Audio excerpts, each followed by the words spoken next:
बिस्मिल्लाहिर्रहमानिर्रहीम 14 चैनल की तरफ से मैं हूँ चमन अली खान। यहूदियों का असल ताल्लुक सरजमीन फ़लस्तीन और शाम से था कि यहूदी यसरब में क्यों आए, किस वजह से आए, इसका क्या मकसद था।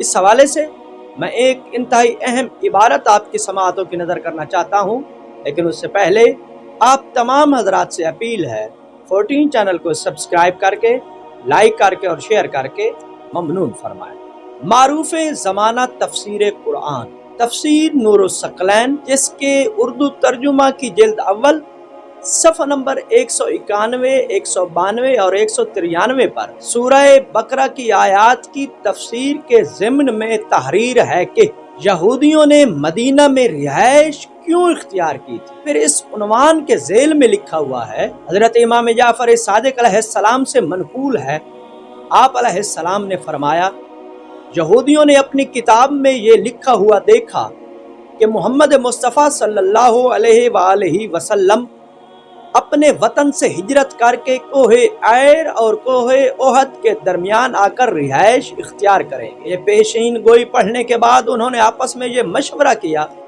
कि हमें वहाँ जाकर आबाद होना चाहिए, ताकि जब आखिरी नबी हिजरत करके वहाँ आए तो हम उसकी मदद कर सके। चुनांचे उन्होंने अपने साबिका घरों को छोड़ा और नबी अकरम सल्लल्लाहु अलैहि वसल्लम के मकाम हिजरत को तलाश करना शुरू किया। सफर करते करते जब वो कोहे हद्दाद के करीब पहुंचे तो उन्होंने कहा कि ओहद और हद्दाद एक ही चीज है। वहां उन्होंने डेरे लगा लिए और साथ साथ के इलाकों में फैल गए। कुछ अफराद तैमा जाकर आबाद हुए और कुछ ने फिदक में रिहाइश इख्तियार कर ली। कुछ लोगों ने खैबर में डेरे डाल दिए। फिर तैमा में रहने वाले कुछ यहूदियों को उनके भाई बंदों की याद ने सताया तो उन्होंने एक शख्स से ऊंट किराए पर लिए और उससे कहा, तुम उन्हें अपने रिश्तेदारों के पास ले जाओ।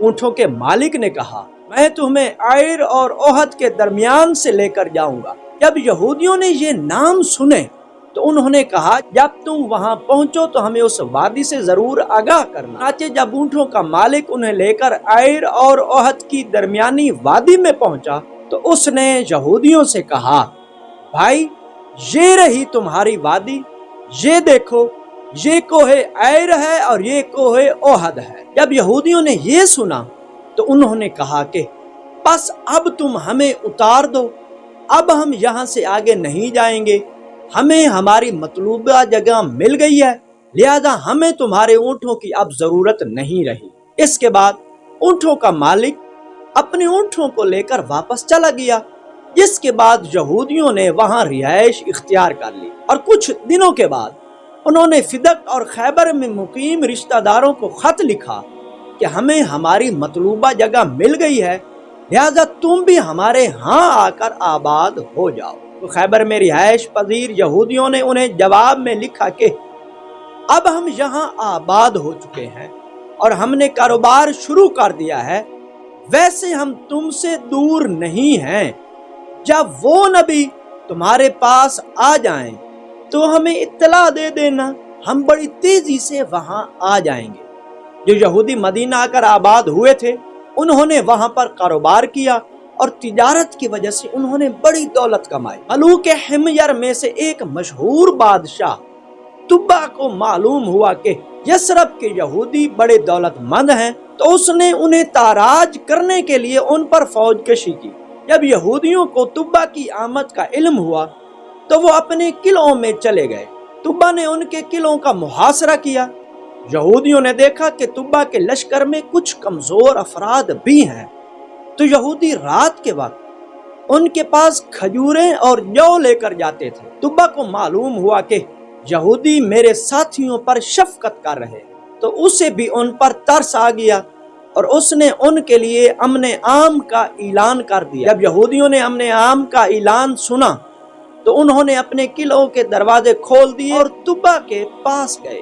तुब्बा ने कहा कि मुझे तुम्हारा इलाका पसंद आया है, मैं यहाँ मुस्तकिल रिहाइश रखना चाहता हूँ। यहूदियों ने कहा, ये शहर आपकी रिहाइश गाह नहीं है, जहाँ आखिरी नबी आकर रिहाइश इख्तियार करेंगे और हम भी उनकी नुसरत का जज्बा लेकर यहाँ आबाद हुए हैं। جب طبع نے یہ سنا تو اس نے کہا اچھا میں واپس جا رہا ہوں، البتہ اپنے 2 رشتہ دار قبیلے یہاں ٹھہرا رہا ہوں تاکہ جب آخری نبی یہاں آئیں تو یہ ان کی مدد کر سکے۔ چنانچہ اس نے اوس و خزرج قبیلوں کو وہاں ٹھہرایا اور باقی فوج لے کر وہ واپس چلا گیا۔ جب اوس و خزرج قبائل کے افراد کی تعداد زیادہ ہوئی تو انہوں نے یہودیوں کی دولت کو لوٹنا شروع کر دیا۔ یہودیوں نے ان سے کہا محمد صلی اللہ علیہ وآلہ وسلم مبعوث ہونے والے ہیں، اور جیسے ہی وہ مبعوث ہوں گے تو ہم ان پر ایمان لائیں گے اور تمہیں اپنے علاقوں سے نکال دیں گے۔ جب اللہ تعالیٰ نے حضرت محمد مصطفیٰ صلی اللہ علیہ وآلہ وسلم کو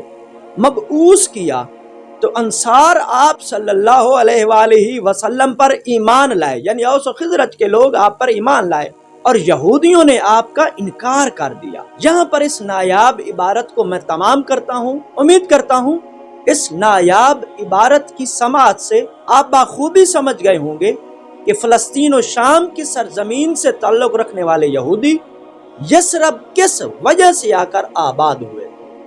والسلام علیکم ورحمۃ اللہ وبرکاتہ۔